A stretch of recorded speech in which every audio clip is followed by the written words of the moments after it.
cheat on me? You'll get deported, arrested, and never see your child again. As well, my ex-boyfriend and I are both white, so there was no racial motivation. I've read a lot of these and listened to some amazing narrators on YouTube, so decided to post the story of my ex-boyfriend. Throwaway account for obvious reasons. Apologies for the long story, I edited out as much as I could, so the story isn't too long. Also, apologies if this is the wrong subreddit. I'm a little new to all of this. My ex-boyfriend and I are both native-born citizens of the same country in North America. We got together when I was still in post-secondary working towards my degree, and he was taking some time before he started post-secondary to work and save up money. Our relationship was basically perfect from my perspective. We had similar goals and expectations, we both seemed mature and able to work through any problems we had, and we both were happy to be together and enjoyed each other's personalities. We were together for 3 years prior to this incident. Our relationship hit a bit of a rough patch though when he told me he wanted to study for his degree at a university in Europe. I, of course, was a little bit upset because it meant that we would be apart for 4 years. My job field, medical, would require me to retake schooling if I was to go with him. But he was super excited about it and we determined that we loved each other and no amount of distance could change that. With time I graduated and got my dream job, and I could now afford to rent our shared apartment with just my income. So I didn't have to move when he was no longer there to pay his half. He was having some problems with his student visa for the country, but it was determined that he could get a temporary visa for the first semester while we waited for the other one to be approved. So with that, he left. I remember bawling my eyes out at the airport when I hugged and kissed him goodbye, and parked outside of the airport to watch his plane take off. We talked on the phone almost every night. As unlucky as it was, about 5 weeks after he left, I found out I was pregnant. Horrible timing, I know. When I told him I was pregnant, he immediately accused me of cheating on him while he was gone. I thought it was a bit odd, since he had never even mentioned such a thing, and it seemed really out of the blue. That obviously led to a big fight, and I felt offended and disgusted that he would even consider it a possibility. When he came home for Christmas, he was super happy and loved over with me, saying he was excited.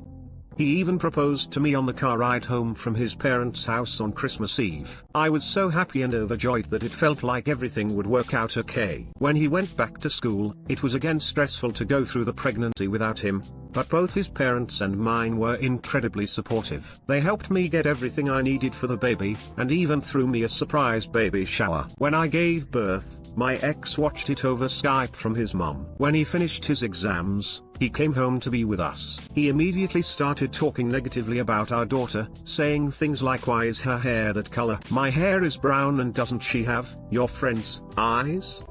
And he again accused me of cheating. So I reluctantly agreed to perform a paternity test to calm his suspicions. Wow, could you believe it? She was his. He agreed to pay informal child support, sending me money to pay for the baby without a lawful order to do so, while he was overseas. Now for the fun part. His student visa had still not been approved, so he had to reapply for another temporary semester visa for the next semester. Since he did not have a permanent residence in the country, as he was staying in student accommodations, and he didn't trust the university to not go through official-looking mail, he redirected all of his mail to me, which I would forward to the university in his care packages. When he came to visit us, he had applied for a new passport, as his was going to expire in 6 months. I was tasked with picking it up at the office and sending it forward. However, around midterm exam season, I decided our daughter and I would travel to deliver the care package in person and visit. I had to get her an infant passport and book the tickets. But a couple months later we were getting on a plane. Side note, traveling with a baby sucks, and I'm sorry to everyone else on the plane. When we got to the country, I settled into our hotel, but was too eager to see him. I taxied to his university, only about 45 minutes from the airport, and went to his dorm room on campus. I knocked on the door, holding our daughter. A woman answered the door. At first, I assumed it was his roommate or something, but I don't remember him mentioning he had one. Denial is a powerful thing, I guess. I asked her where he was, and she said he was inside and called out to him. I heard a "Who is it, babe?" as he came to the door, and when he saw me, he froze. He went pale and his eyes widened. The woman asked him, "Honey, who is this?" and I just turned and walked away. He called out after me and eventually caught up with me. He basically told me that he's been so lonely without me and he couldn't help it and that he loved me and not her, to which she started yelling at him, calling him a pig and stuff. My baby started crying because I was crying, and so I just left without saying anything. I stayed in the hotel for another day, while he continuously called me on my cell phone. I booked last-minute tickets home and left early and ignored every time he called me. I gave myself a week to grieve and then I put my big girl pants on. I immediately hired a lawyer, and asked him what I could do to legally separate my life from him. In my country we were considered common law married. My lawyer advised me to begin the legal separation process, and apply for a hearing about custody and child support. I sent him a thick manila envelope with separation papers and a notice for a hearing about custody in his next package. We talked on the phone on speaker with my lawyer, and he eventually agreed to sign. He sent me a copy. The hearing was scheduled while school was in session, so no surprise he didn't show up. I won full custody and he was given an order to pay child support appropriate for his income. He was paying for his college with a grant mostly, so he had to pay based on the grant. Now this is some revenge. But it went a little further. Remember when I went to see him, I was bringing a care package? That package contained his new passport. His passport expired, and he was still in Europe, so he couldn't travel back to our home country legally. He yelled at me on the phone to send him the passport. But I got an idea.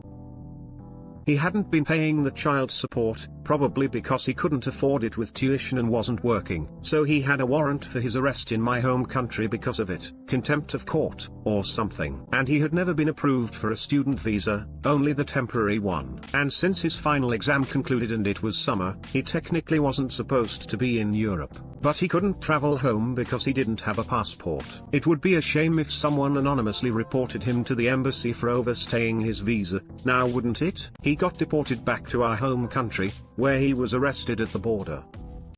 I don't know exactly what happened.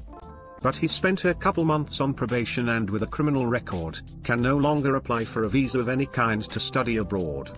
Sorry about that future of yours. But I guess you shouldn't cheat on someone who loves you to the ends of the earth, the mother of your child. Have a nice life, because we sure will. Oh, and don't forget to put that check in the mail, it's paying for a little girl's future education. Edit, for those people saying that I'm abusing my daughter, I'm not. Since returning, her father has never reached out to me and has made no indication that he wants to see his daughter. She has a relationship with his parents, who adore her as grandparents do. But he has not tried to reconnect personally. As well, if he did want to see her in the future, I would be okay with it. He is her father, after all. Edit, I am not American, and ICE was not involved in any way, as this did not occur in the United States. Now to the comments. Nothing says you're so is cheating like you're so accusing you of cheating. This is so true though. It's the weirdest projection.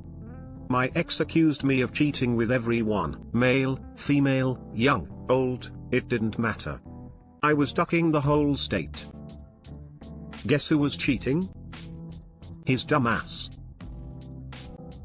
I agree a lot of people who accuse are cheating, but honestly, I just don't trust anyone. That title already got me popping popcorn. I know this comment is 9 hours old, but do you still have some with you? I have packaged caramel popcorn from a local movie popcorn brand at home. Y'all have given me so many cravings. Check smells like Canada. You want to see my detective skills? Majority white North American countries. 1. USA. 2. Canada. Countries she eliminated, USA. I think it's Greenland. I think you're right. r/nuclear revenge sounds like a good place for you. I hope the kid and you are doing good. OP replied, the reason I chose not to post on r/nuclear revenge was because I didn't do anything illegal, like I thought you need to for qualifying for that sub. Nuke revenge can be illegal, or it goes to an extreme measure for revenge. Getting him deported, arrested and burning his life prospects to the ground would qualify in my opinion.